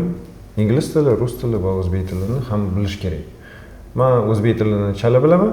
Sezgan bo'lsangiz, rus tilini yaxshi bilaman, ingliz tilini umuman bilmayman. O'shancha shunaqa xodimlarni ishga yig'ib olaman. Rahbar bo'lish zo'r plus tomoni ekan-da bu. Ha, to'g'ri. Farangiz aytayotdilarki, biz strogi emasmiz, o'rtoq oila degan qilamiz. Men ishonmayapman. Boshqa joydan kelganman, misol uchun. O'shanga to'g'risini ayting. Misol uchun bu video 1 oydan keyin chiqadi. Jahllari chiqmaydimi o'sha? Он не злой, он не строгий, но bir jahllari chiqib qoladi. Но даже jahllari chiqqanida он всегда себя сдерживает. Он всегда себя сдерживает и не проявляет какую-то негатив и агрессию в нашу сторону. Всегда пытается спокойно объяснить и как бы разгладить ситуацию. Детальный savol. Если он говорит, fil uchadi desalar. Da deysizmi yoki yo'q? Sherzod aka, fil uchadi, lekin pastroq uchadi deysizmi? Или вообще uchmaydi deysizmi? Спорить qilishni boshlayman, да. Deyiladi. Да, спорить qilishni boshlayman. Сомнительно qarayman, вы уверены deb so'rayman. И keyin как бы спорить qilib, dialog tuzamiz. Bor. Bor. Da uchadi deb turibmiz. Yo'q, da uchadi deb turmayman. Ko'p sohalaringizni o'zgartirish to'g'risida gaplashdik hozir. Hozirgi coachlar 10 yil oldingi plan tuzinglar, vision bo'lsin, boshqa bo'lsin, o'shanga paytapni boringlar deydi-da. Sizga savolim, siz 5 yil oldin biluvmidingiz shu stolda buni hozir bugun o'tirishimiz? Yo'q, ya'ni summit bo'lsin, ya'ni siz anaqa dedingiz, you wedding dedingiz deydi, misol uchun 5 yil oldin. Hozir summit misol uchun. Bilmasmidingiz, to'g'rimi? Yo'q, chunki bunaqa 5 yil, 10 yilga rejani tuzmaganman hech qachon. Endi hozirgi coachlarni eshitish kerak, men eshitish kerak emas demayman. Bir xillari o'zim ham ko'p shunaqa master klasslar, va qanaqadir konferensiyalarni o'tkazayotganimda o'sha yerga tashrif buyurgan spikerlarni eshitaman. Chunki ularni chiqishlaridan qanaqadir miqdorda o'zimga foydali ma'lumotlarni ham olaman. Ko'pincha 90% ma'lumotini o'zim ham bilaman, lekin yangilanish bo'ladi. Eslatma bo'ladi.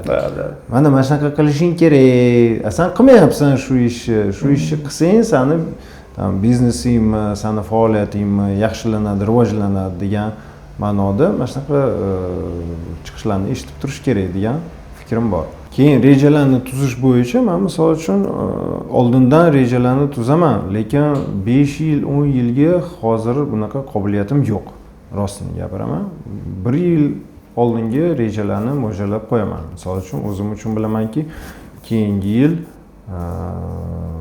inshaalloh agar imkoniyat bo'lsa, Ramazon paytida umraga borib kelish. Bundan tashqari, o'sha keyingi yildan haj safariga harakatni boshlash. Hamma kerakli hujjatlarni yig'ib qo'yib topshirish. Bilamanki, mana 1 yil davomida yana o'qishim bor. Hozir mana MBA'da o'qiyapman, Almaty universitetida. Xodimlarni boshqarish, kompaniyani rivojlantirish yo'llari bo'yicha MBA sohasida o'qiyapman hozirgi kunda. Sizlar to'xtamasa ekansizlar-da o'qishda. O'zim ham kulaman. Mana 40 yoshga yetib olibman. O'g'limga ham, katta o'g'limga ham aytaman. Mana sen 14 yoshingda maktabda o'qiyapsan, o'ylayapsanki, shu maktabni bitirganingdan keyin balki universitetga kirib to'xtaysan. Mana seni otangni qaragan. 40 yoshga to'lib ham baribir haligacha ham o'qib yuribdi. Chunki o'qish kerak. Agarda o'zingiz uchun kerakli ma'lumotlarni topa olsangiz, o'rgansangiz, kitoblarni o'qishni haligacha ham davom ettiraman misol uchun. Endi ko'pincha biznes sohasidagi kitoblarni o'qiyman, chunki o'zimning faoliyatim ham biznes sohasida yuritayotganim uchun. Lekin 5 yilga, 10 yilga reja tuzish bu yaxshi fikr deb o'ylayman. Endi qanaqadir reja emas, o'zingiz uchun qanaqadir maqsadlarni qo'yishingiz kerak. Mana 5 yildan keyin misol uchun biznesim 5 barobar o'sishi kerak. 5 yildan keyin mana shu hozirgi uyimni yoki qoldirib yoki uni sotib, uni o'rniga kattaroq hovli olishim kerak. Chunki farzandlarim ham katta bo'lyapti. Hozirgi kunda misol uchun 2 xonali kvartirada yashayapmiz. Uni ham alhamdulillah o'zimiz pul yig'ib, qarzga olib, qarzlarni yopib, kreditlarni yopib, o'sha o'zimizga chiqib oldik. Lekin hamma ham tuzolmaydi. Buni tan olish kerak. Agarda coachlar aytishsa, mana 5 yilga sen reja qurishing kerak. Qura olmasang, hech yomon tomoni yo'q. Mana 1 yildan uzoqni qura olmayapman deb shuncha so'radim. 1 yil mayli, 1 yil. Mana oddiy masala. Ertangi kunni rejalashtira olmaymiz biz. Bir xillar. Bunaqasiga qarasangiz, shunday kalendar ochganingizda kuningiz soat bo'yicha, minut bo'yicha yozilgan bo'ladi. Qaysi uchrashuv bor, qaysi tadbirda bo'lasiz, qanaqa syomkalaringiz bor va hokazo. Lekin bitta qo'ng'iroq bo'lishi mumkin. Hamma rejalaringiz o'zgaradi. Bo'ldi. Hech qilib qo'ng'iroqlar faqat yaxshi bo'lsin, yaxshi uchrashuvlar bo'lsin, yaxshi tadbirlar bo'lsin, yomonlik qo'ng'iroqlari bo'lmasin degan niyatda mana shunaqa ish yuritamiz. Aslan mana shunaqa juda ham загруженный o'zbek tilida qanaqa bo'lardi? Shu загруженный anaqa qiladi, kalendaringlarda выгорание degan narsa bormi? Ya'ni shu ishdan charchab bunday qilish. Bu to'xtamaydigan narsa, rostini aytsam, chunki har safar har bitta tadbirdan keyin charchoq juda kuchli bo'ladi. Shu paytlari baribir mana ko'p shu masala bo'yicha izlanishlar bo'lgan va mana shu izlanishlarning yakuniy natijasi shunki dam olish kerak odam. Mana ish o'z yo'lida, dam olish o'z yo'lida bo'lishi kerak. Shuning uchun mana ayolim bilan harakat qilamiz. Ja bo'lmasa bir 2 oyda 2-3 kun dam olish. Toshkentdan chiqib ketish. Dam olish degani bu uyda o'tirib, bolalaring bilan dam olish degani emas, chunki alhamdulillah 3 ta farzandim bor. ular ham charchatadi. Endi mana oxirgi marta 6 kunga Turkiyaga uchib ketganimizda уже 5-kundan keyin farzandlarimizni shunaqa kuchli sog'inganimizni his qildik, uyga qaytdik. Lekin baribir ham ishga tortadi. O'shaning uchun eng yaxshisi bu o'z miqdorida ishlash va o'z miqdorida dam olish. Endi bizda nega men 2 oyda хотя бы 2 kun 3 kun dam olish deyman, chunki bizda grafik normada emas.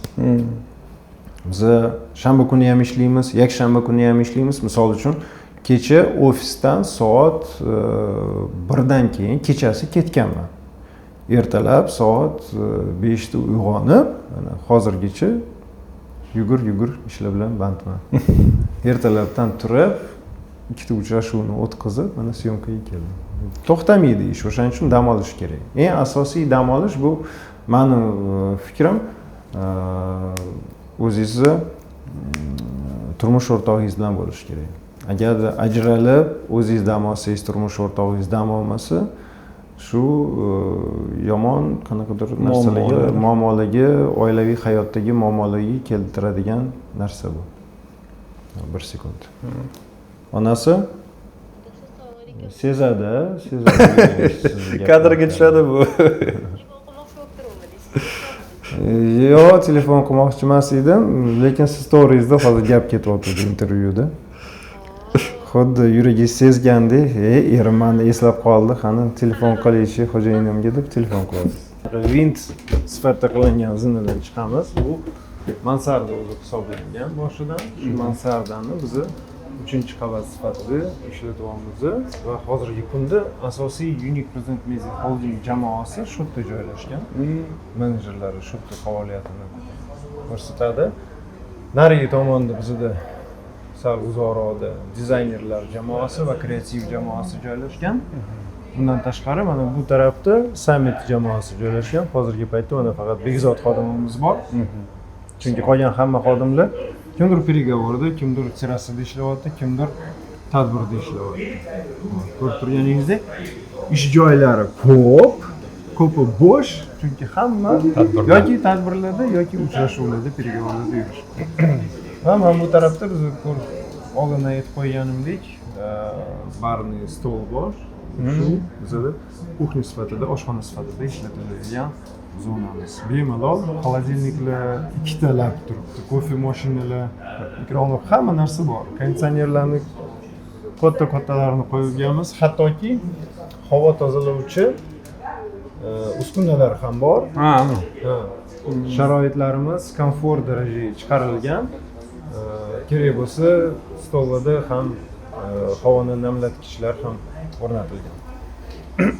Har doimgidek mana yashil daraxtlar chiroyli va foydali bo'lishi uchun. Mana shunaqa. Ya, ishchiligi mazza ekan. Просто erkalabsizlar. Agar ular bu yerdan ketib boshqa yoqqa borsa, menimcha borib nolishadi. У меня раньше так не было. Наоборот, у меня раньше так было. Deysizlar, bu yo'q.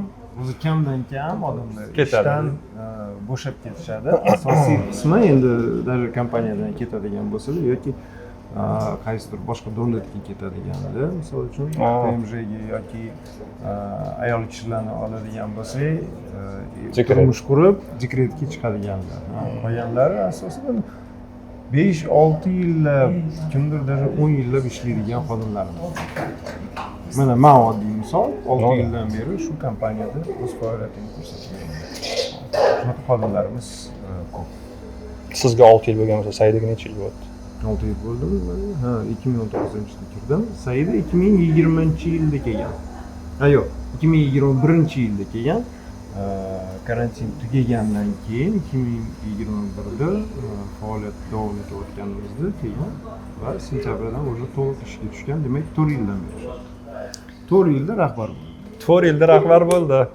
Karol, 4 yil. 4 yildan emaslar. Mana o'tgan yili rahbarlikka chiqardik. 3 yil.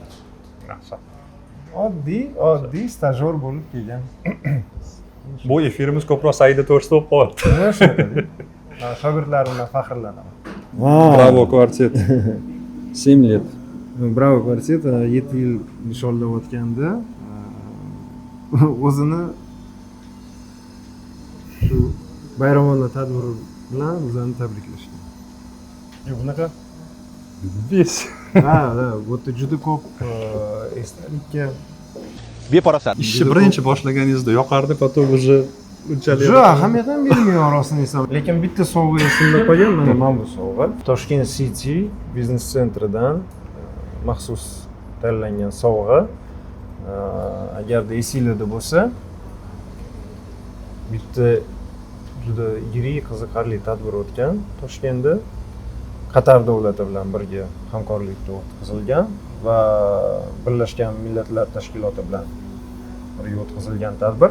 Ushbu tadbirda ishtirok etishgan insonlar bu O'zbekiston Respublikasi Prezidenti Shavkat Miromonovich Mirziyoyev hamda Qatar amiri janoblari Toshkent City Business Center'i Toshkent City Business Center'da korrupsiyaga qarshi monument ochildi.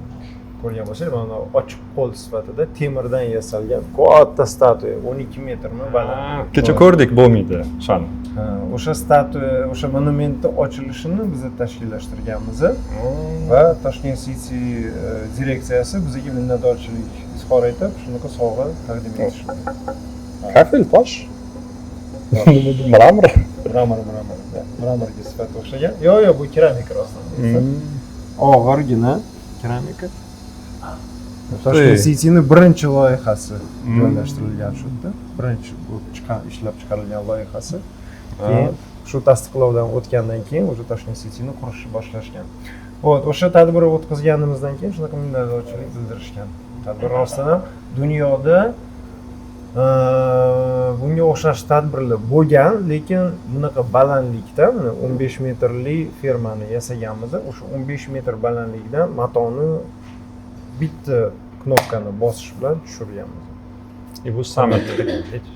Muhtaram prezidentimiz Qatar amiri janoblari bilan birga knopkani bosishgan va shu 15 metr balandligida osilib turgan mato bir deganda shartta pastga tushgan va shu monument ochildi. Bu proyekt o'zingizga ham отдельно qanaqadir vdохновение berdi. Ilhom. Bu birinchidan ilhom, ikkinchidan sinov sifatida. Qiyinroq vazifa bo'lgan. Shunaqa vazifani bajara olamizmi? Dunyoda bo'lmagan narsa-da bu. Bunaqa balandlikdan shunaqa bir deganda matoni tushirishmagan kabuki mashinalarni ishlatib. Biz birinchi bo'lganmiz. Zo'r. Nega qildik? Хорошо.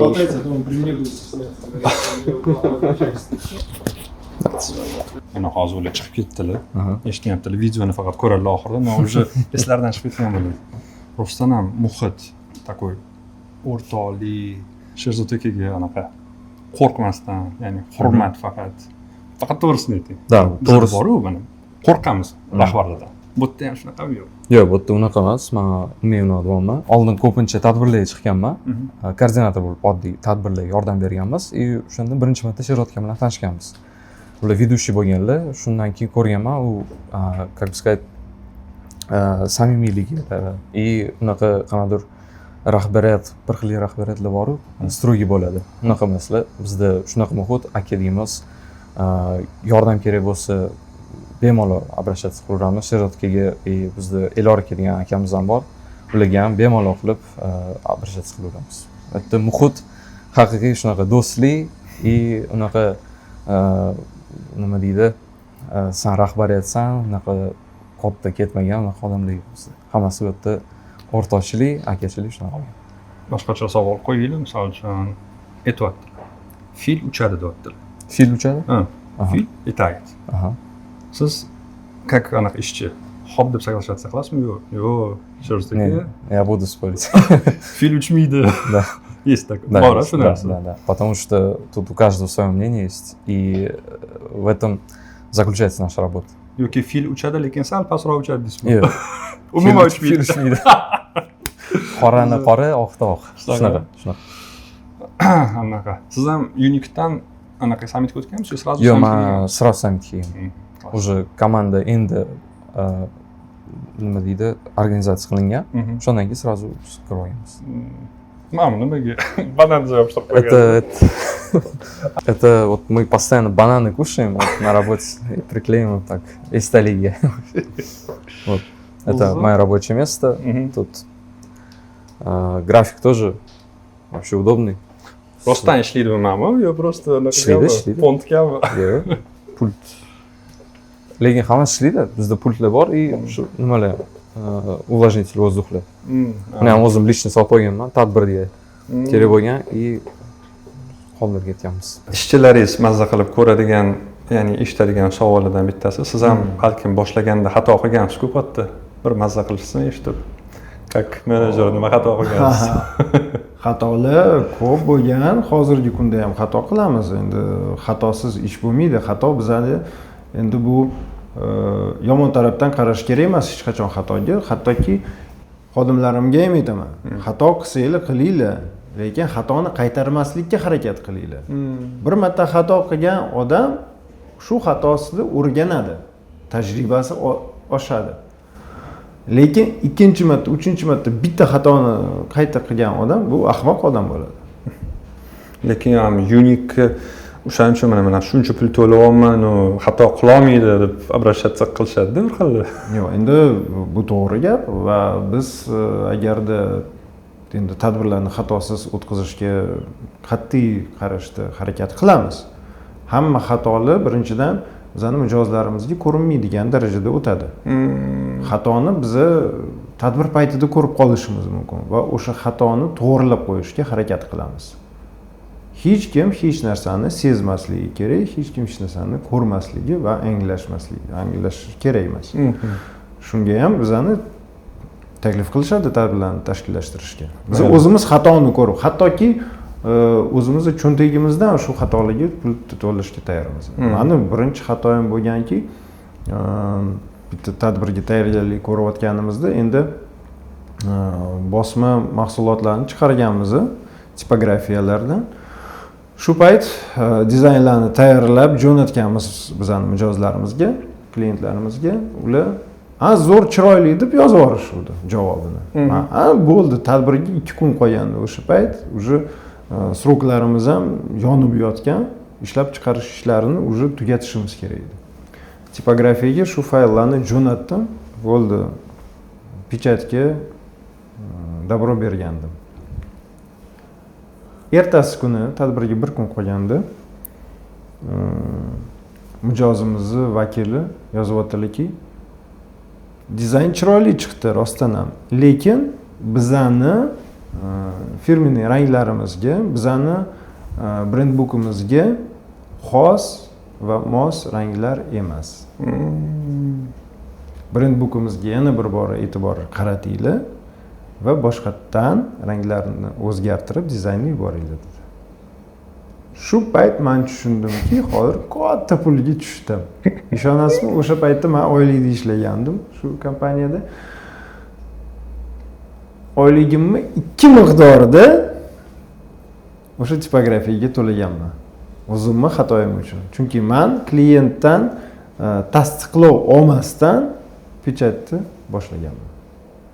1 sutka qolganda boshqatdan ishchiligi 2 barobar o'sha tipografiyani ishchilariga 2 barobar miqdorda pul to'lab, kechasi bilan ularni ishlattirib, hamma narsalarni boshqatdan chiqartirib tadbirga olib kelganman. Endi klientga ayta olmaysiz-ku. Mana bunaqa bo'lib qoldi, mana makulaturalarni olib ketinglar deb. Bo'ldi, hech narsani ko'rsatmagandek, bildirmagandek. Bo'ldi, siz aytganingizdek, mana hamma narsa tayyor, hamma joyda ishni boshlayapmiz. Shunaqa masalalar endi meni karyeramning boshida juda ko'p bo'lgan. O'shaning uchun men hech qachon o'zimning xodimlarimni xato qilganim uchun urushmayman, faqat ko'rsataman xatosini. Mana shu xatoni qildinglar deb. Agarda klient ko'rib qolsa xatoni, bu уже juda achinarli holat bo'ladi. O'shaning uchun harakat qilamizki, qanaqadir xatoni ko'rdikmi, u xatoni darrov to'g'rilab qo'yish va mijozimiz bu narsalarni ko'rmasligi, mehmonlarimiz sezmasligi kerak.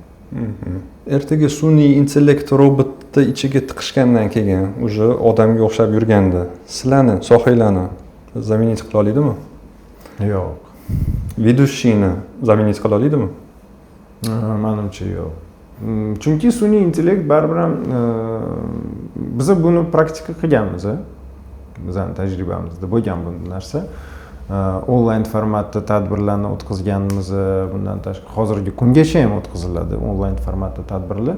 Bundan tashqari sun'iy intellektdan ham foydalanamiz. Lekin hozirgi kunda endi bilmayman keyingi yil nima bo'ladi, 5 yildan keyin nima bo'ladi, lekin hozirgi kundagi holatni olsak, sun'iy intellekt boshlovchilik ishini bajara olmaydi. To'liq bajara olmaydi. Endi qanaqadir oldindan qilgan zapislarni ekranga chiqarib, tovushlari bilan chiqarib qo'ysangiz bo'ladi.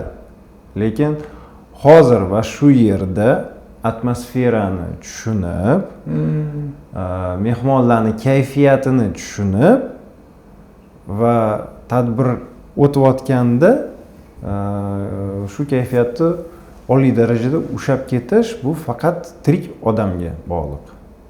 Sun'iy intellekt buni seza olmaydi.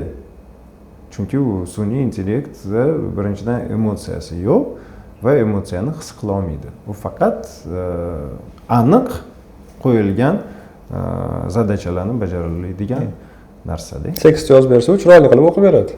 O'qib beradi. To'g'ri. O'zi ham tekstni yozib berishi mumkin. Может, bir kun. Ha. Lekin chiqib sahnaga nimanidir o'tkazib beradi. Hop, O'zbekistonda siz hurmat qiladigan boshlovchi. Bular ko'p, juda ko'p. Rostdan ham aytaman, chunki birinchidan biz o'z vaqtida top 10 O'zbekiston degan loyihani chiqarganmiz. Shu loyihaga yig'ilishgan va maslahatlashgan holda 10 ta boshlovchini taklif qilganmiz. Birinchidan o'sha loyihadagi boshlovchilarni hurmat qilaman. Ikkinchidan sahnamizda rostdan ham juda o'zini ishini ustalari ko'p. Xo'p, hammadan kechirim so'ragan holda bitta odamni tanlaymiz endi, majburmiz. Ha, majburmizmi? Bitta odamni tanlaydigan bo'lsak, sizga yaqin emas. Tanlay olmayman. Siz yaxshi ko'radigan emas. Просто siz именно hurmat qiladigan professional urovenda. Hurmat qiladigan insonlarim ko'p-da. Kechirim so'raymiz hammasidan. 5-6 tasini хотя бы aytsam bo'ladi. Mayli. Chunki bittasini aytolmayman. Xo'p. Endi men boshqa tarafdan qarashim mumkin, chunki men misol uchun ko'p boshlovchilarni qanaqa olib borishini ham ko'rmaganman. O'zingiz ishda bo'lib ko'rmay qolgansiz. Ha, o'zim ishda bo'laman, o'zim ko'pincha agarda to'ylarga yoki qanaqadir tadbirlarga mehmon sifatida taklif qilishsa, aynan vaqtim ham bo'lmaydi borishga, chunki o'zimni tadbirlarim bo'lishi mumkin. Keyin ikkinchidan endi to'ylarga, tug'ilgan kunlarga bormayman, chunki birinchidan agarda bo'sh vaqtim bo'lsa, oilamga shu vaqt ajratay deyman. O'zi ham kam vaqtim. Mana hozir ham ko'rgansiz, ayolim telefon qilganda, qo'ng'iroq qilganda, men aytdimki, bolalarni bugun yana o'zingiz olib ketasiz, chunki kech kelaman. Syomkadan bizani syomka jarayonimizni tugatganimizdan kechirasiz. Biz yana uchrashuvlarimiz bor, mijozlarimiz bilan, ular bilan переговор o'tkazishimiz kerak. Lekin o'zim tashkillashtirgan tadbirlarda ishlagan boshlovchilardan endi o'zini ishini 100% to'g'ri bajaradigan va organizatorlar bilan, tadbir tashkilotchilari bilan yaxshi munosabatda, vazifalarini tushungan holda ularni oliy darajada bajaradigan boshlovchilarni aytib o'tishim mumkin. Bu misol uchun Shoh Alimovich, u ham meni do'stim, azaldan tanishganmiz. Haligacha ham muloqotda biz. Undan tashqari Jahongir aka Shahobiddinov oliy darajada tadbirlarni olib boradiganlar, undan tashqari televideniyada ham yangiliklarni olib boradilar, adashmasam Zo'r TV telekanalida. Magomed Ali Hidayatov, meni do'stim, juda yaxshi olib boradi tadbirlarni, hech qachon yo'q demaydi, qanaqadir vazifa qo'yilsa oldida qo'lidan kelsa bajarib beradigan va hozir juda o'ylayapman, ko'p ekan boshlovchilar. Bo'ldi. Spiska bo'yicha agarda ketadigan bo'lsa, ketaveramiz. Давайте SNG Furjanov, Faralimov, Dmitriy Filippov va ko'p boshlovchilar rostdan ham biz bilan ishlagan. Biz asosan ishlaydigan boshlovchilar bu vaqt va sinov bilan saralangan boshlovchilarda. Hech qachon SNGga o'taylik. SNGga? Endi SNGga o'tadigan bo'lsak, kim bilan ishlaganman? Yo'q, ishlagan emas. Siz yaxshi ko'rgan SNGdagi, siz hurmat qiladigan SNGdagi boshlovchi. Hurmat qiladigan SNGdagi. O'zimga o'xshagan boshlovchi bor. Rossiya Federatsiyasida taniqli o'z paytida telekanal TNT telekanalida Okna degan Dmitriy Nagiyev. Borgan Dmitriy Nagiyev to'g'ri. U ham soch yo'q, kal bosh. Sal ozgina soqol o'stirgan. Hech qachon qanaqadir qiyin vaziyatlardan chiqish topolmaydigan odamlardan. Qaysidir vaziyat bo'lib qolsa, yomon vaziyatmi, noqulay vaziyatmi, shundan har doim to'g'ri chiqish yo'nalishini topadigan inson. Хорошо. Dunyodagi eng hurmat qiladigan vedущийsiz. Dunyodigilarni lekin qaramaganman ham. Birinchidan men hech qachon boshlovchilarni kuzatmaganman. Hech qachon boshqa boshlovchini ishini ko'rib, undan o'zim uchun qanaqadir ma'lumot yoki tajriba yig'maganman. Men har doim o'zimni yo'nalishimda ishimni olib borganman, o'zimni yo'nalishimda tadbirlarni olib borganman. Shuning uchun dunyoda boshlovchilarni aytolmayman. Faqat eng uzoq shu Rossiya televideniyasining boshlovchilari inobatga olishim mumkin. Siz yoshligingizda faqat rus tilida gapirgansiz, ruskoязычный bo'lgansiz, ruskoязычный bo'lgansiz. Mahallangiz ham menimcha shu o'rislar bilan sinfdoshlar bu. Ammo ayolingiz g'irt o'zbek qilgansiz, traditsionniy o'zbek bo'lganlar. Qanaqa qilib siz o'zgarib anaqa qildingiz? Endi yoshlikdan yoki o'zgarmadingiz. Bilmayman o'zgarganmanmi yo'qmi? Ko'pincha atrofimdagi insonlar aytishadiki, juda kuchli o'zgarganman u payt uylanganimdan keyin. Rostdan ham eng boshida endi rus tilidagi sinflarda o'qiganman. Maktabda atrofimda hamma rus tilida gapirgan, chunki men 1984-yilda tug'ilgan insonman. Xo'p. O'zbekiston mustaqilligi 1991-yilda barpo bo'lganda siz necha yosh edingiz? Men 7 yosh edim. Endi maktabga chiqdim o'sha payt, tushunasizmi? Birinchi sinfga borganman. O'sha payt hamma endi sovet davrida yashaganlar rus tilida gapirishgan. Men ham faqat rus tilida gapirganman. Keyin maktabda ham rus tili, maktabni tugatgach kollejga o'qishga kirganman. Kollejda ham rus gruppada o'qiganman. Undan keyin universitetga topshirganman. Universitetda ham Yevropotok deyishardi o'sha payt. Endi ruskiy potok deyishmasdi yoki natspotok bo'lardi, milliy potok yoki Yevropotok. Men Yevropotokda o'qiganman. U paytda ham o'zbek tilida gapirmaganman. Hattoki meni kursdoshlarim asosiy qismi o'zbek tilida gapiradigan bo'ldi. Rosa kulardim. Sen Yevropotokda nima qilasan, rus tilida gapirmaydigan bo'lsang deb.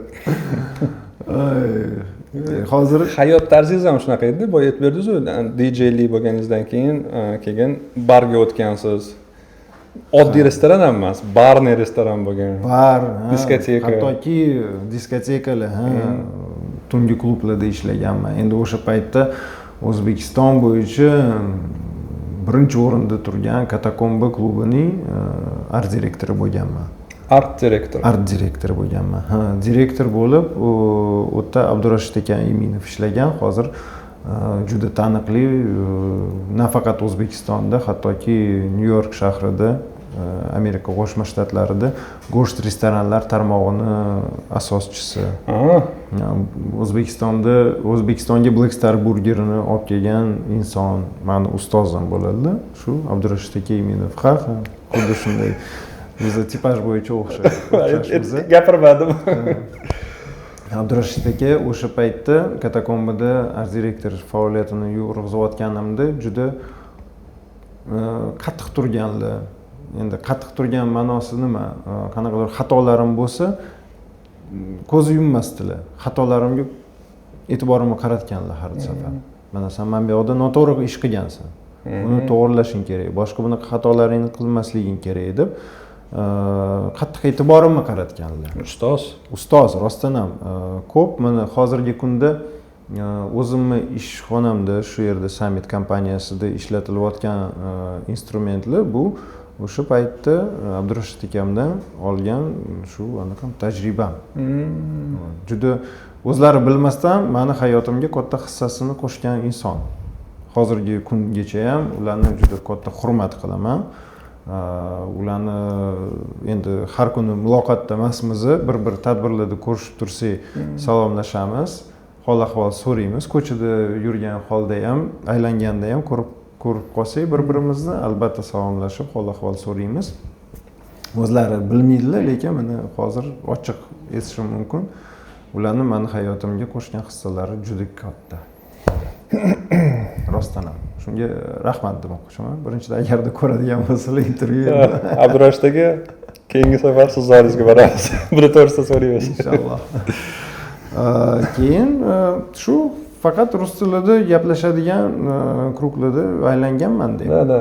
Hayot tarzi to'g'risida aytmoqchiman-da, ya'ni ular qanaqa qilib sizga xohlaganlar? Ayolingiz sizni bilib turib qanaqaligingizni? Men sizga даже bundan ham ko'p narsani aytishim mumkin. Endi bilmayman intervyudan o'tadimi bu yo'qmi? Juda noto'g'ri hayot kechirganman u paytda. Uylanmaguncha juda noto'g'ri hayot kechirganman. Birinchidan o'sha klublardan, barlardan boshim chiqmasdi. Nafaqat ish darajasida. Dam olishni ham juda yaxshi ko'rgan inson. O'rtoqlarim bilan, tanish bilishlar bilan kechqurun ziyofat qilishga, hattoki noto'g'ri nafaqat ovqatlanish, balki ichish va hokazolar ham bo'lgan. Shu bir sekund. Алло. Алло. Франгиз, ты в офисе? Да. В течение 20, максимум 30 минут либо сама отправить Танзилу. Хорошо. Спасибо. Spasibo deysizmi? Biz bunaqa gaplarni ko'p eshitmasdik. Yo'q, endi har safar xodimlarga shunaqa. Qachon qilish kerak edi? Kecha. Yo'q, bizda bunaqa yo'q. Asosiy qismi hayotim o'sha asosiy qismi shu o'tirishlarda va ziyofatlarda o'tgan. Endi u paytda ko'p o'rtoqlar bilan ko'rishganmiz, chunki kimdir hali uylanmaganda o'rtoqlarim orasida kimdir yangi kuyov bo'lib tushgan.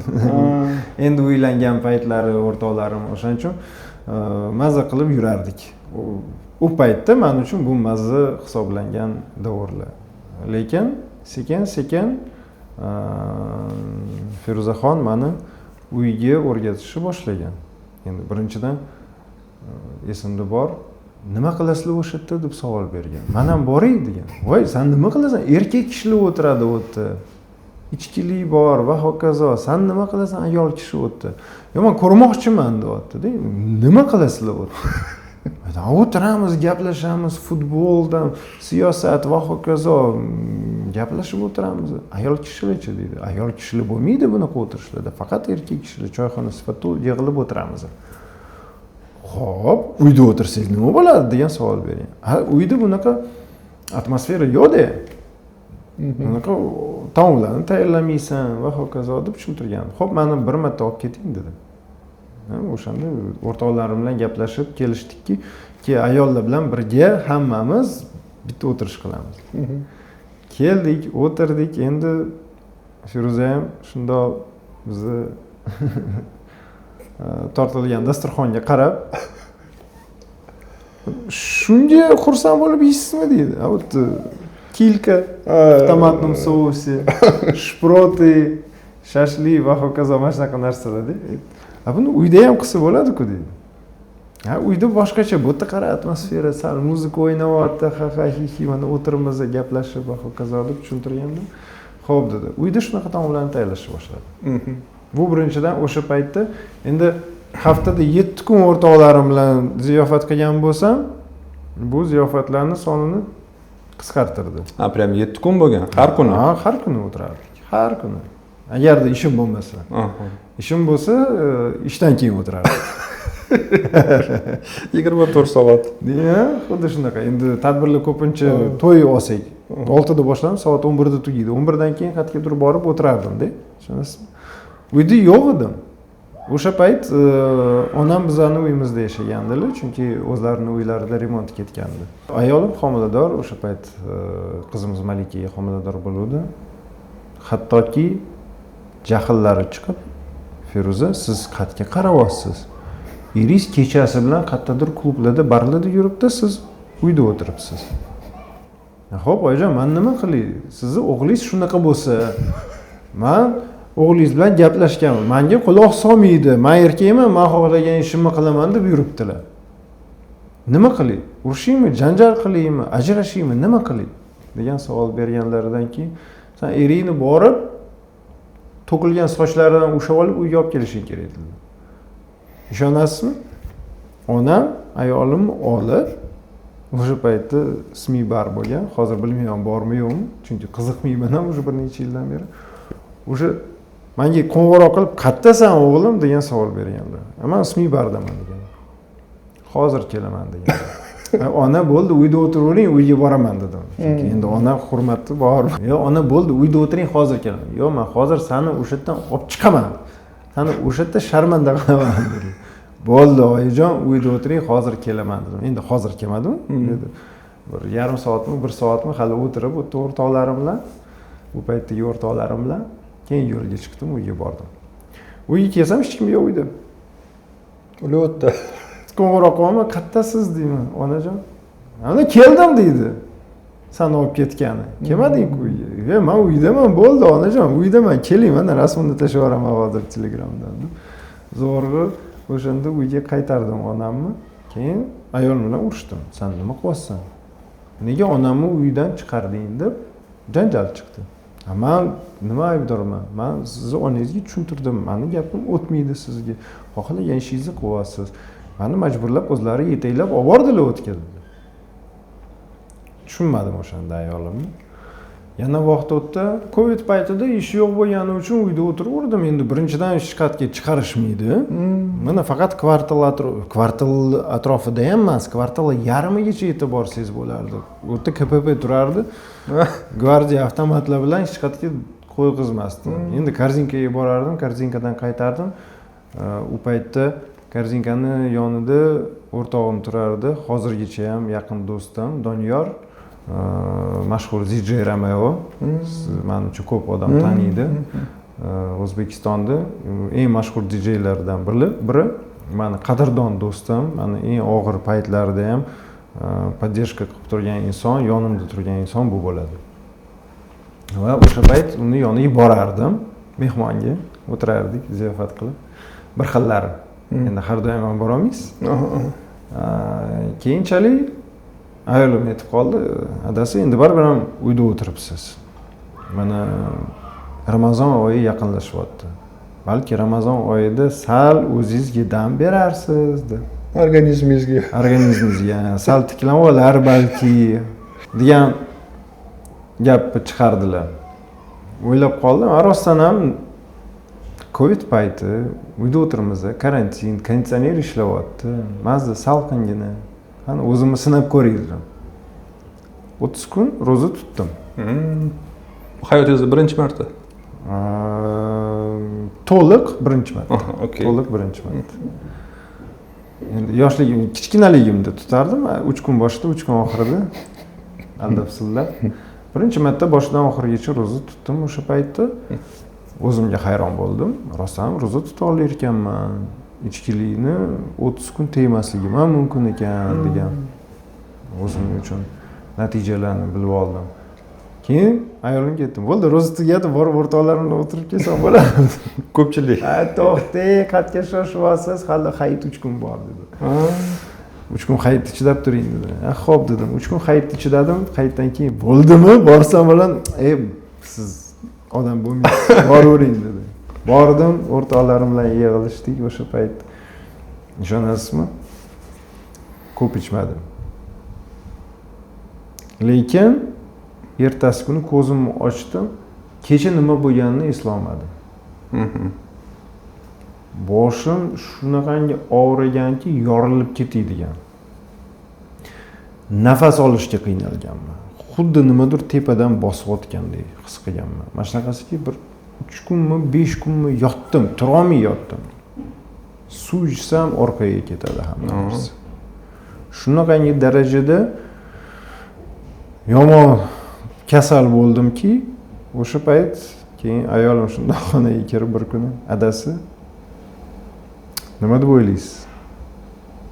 Balki bu qanaqadir belgidir. Balki to'xtatish kerakdir. O'sha payt o'ylab qoldim rostdan ham. Ro'za tutdim, hammasi yaxshi bo'ldi. Ro'zadan keyin mana shunaqa yana ichkilikka berildim. Oyoqqa turolmay yotibman. Bo'ldi. Shu ishni tugataman dedim. Va o'shandan beri haligacha ham umuman ichkilikka qo'limni tekkizmaganman. O'rtoqlar nima bo'ldi?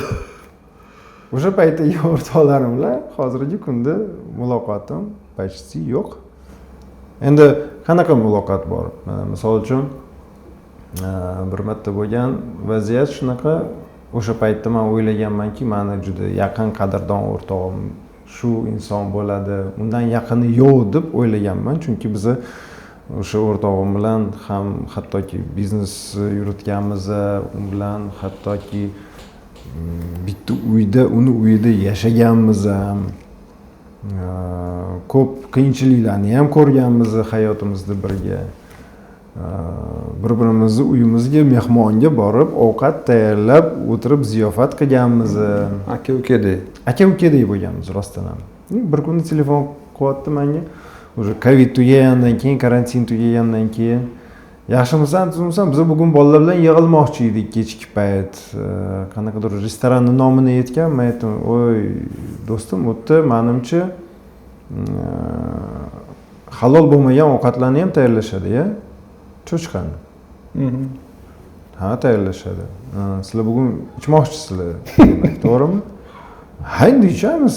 Sen nima, domla bo'lib qoldingmi? Koronning so'zlar. 5 vaqt namoz o'qiyapsanmi deb kulib savol berdi. Men aytdim, endi domla bo'lib qolmaganman-ku, lekin namoz o'qishga harakat qilyapman, to'g'ri yo'lga turishga harakat qilyapman dedim. Kuldi. Hozir telefon qilib qo'yaman dedi. Shu bilan 2 yildan keyin telefon qildi. Menga ish tushib qolganda. O'rtoq aka, mana bu yerda bitta syomka bor edi, shu syomkada ishtirok etib ber deb telefon qildi. Mana endi bo'ldi, xo'p. O'rtoqsan. 2 yildan keyin telefon qilgan bo'lsang, mayli, tekinga borib kelaman.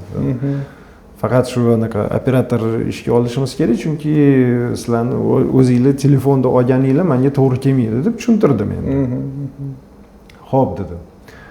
Bordik, tayyorgarliklarni ko'rmagan ekan ular, syomka xullas bo'lmadi. Shu bilan yana 1-2 martami qo'ng'iroq qildi, shu bilan yo'q bo'lib ketdi. Bu birinchisi. Ikkinchisi, yana bitta o'rtog'im bor edi, u ham qadrdon deb o'ylagandim. Shu ishkilikni tashladim deganimdan keyin bir marta men bilan shu peshin paytida, obed paytida ko'rishgan, ozgina o'tirgan, ketgan. Shu bilan haligacha ham ko'rishmadik. Уже necha yil o'tdi. Mana shunaqa o'rtoqlarni ro'yxati juda katta. Yoshlikligi, yoshlikligi o'sha paytlari maza qilib yurgan paytlarim. Shu ro'yxatda juda uzun bo'lishi mumkin. Ular bilan ko'p bilan уже muloqot yo'q. O'rtoqlar bilan har doim aytaman, agarda ko'rishmoqchi bo'lsanglar, men ko'rishga tayyorman. Qayerdadir obed paytida uchrashinglar, birlagan osh ustida, bir piyola choy ustida o'tirib suhbatlashinglar. Ota-bobolarimizga o'xshab. Mazza qilinglar. Chunki mana hozirgi kunda ochiqcha gap, mana Doniyor o'rtog'im bor, u bilan bemalol tadbirlarda ko'rishamiz va hokazo. Qo'ng'iroq qilib bir-birimizga obed paytida ham uchrashib olishimiz mumkin. O'tirib, gaplashib, hech qanaqa noto'g'ri ishlar bilan shug'ullanmaymiz. Undan tashqari, o'zimni hamkasblarim, o'zimni partnyorlarim, hamkorlarim, ular bilan ham mana obed paytida, zavtrak paytida uchrashamiz.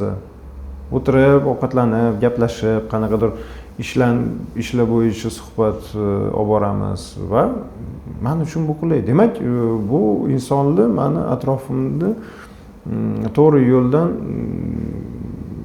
adashtirishi mumkin balki, bilmayman. Hammasi endi avvalambor Allohning roziligi bilan bo'ladigan narsa. Korzinkaning yonidagi DJ Romeo qoldimi o'rtoq bo'lib? Haligacha ham, hozirgi kungacha ham meni eng yaqin do'stlarimdan biri. Ular qabul qildilar siz o'zgarganingizni. Ha, qabul qildi va undan tashqari shu qabul qilishdan tashqari Hurmat ham qiladi. meni qo'llab-quvvatlayapti haligacha. Bu narsada. Ha. Endi bir ikkita hazillari bor men tomon, lekin achinarli yoki yurakka zarar tegizadigan, og'riq tegizadigan hazillar emas. Naborot, yaxshi tomonlama, san kofe ichmagin, bu ham zarar deb mana shu hazillarni qiladi bir-birlari. Lekin rostdan ham qadrdon o'rtog'im, hozirgacha ham hozir qo'ng'iroq qilsam, mana bunaqa muammo bo'lyapti, kelib yordam berishing kerak desam, hamma ishlarini tashlab keladigan inson shu. Men buni 100% bilaman. Endi bilamanki, qolgan mana aytayapman, uzun ro'yxatdagi o'rtoqlar, ularga ham qo'ng'iroq qilib chaqirsam kelishadi.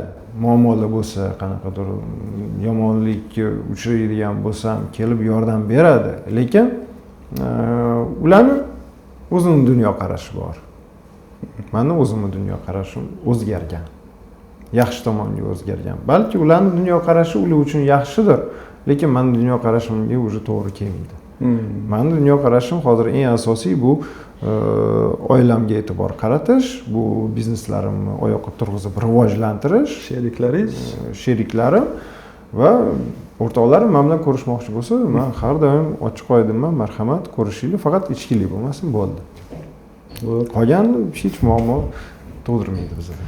Sizga rahmat vaqtingiz uchun, muxlislar uchun juda ham manfaatli bo'ldi degan umiddamiz. Fikringlarni va savolinglar bo'lsa, izohda qoldirib ketinglar. Vaqt topib bir o'qib chiqarlar. Balkim o'zlari javob beradilar. Harakat qilamiz. Sizga rahmat vaqt ajratganingiz uchun. Rahmat. Yaxshi ko'rishguncha.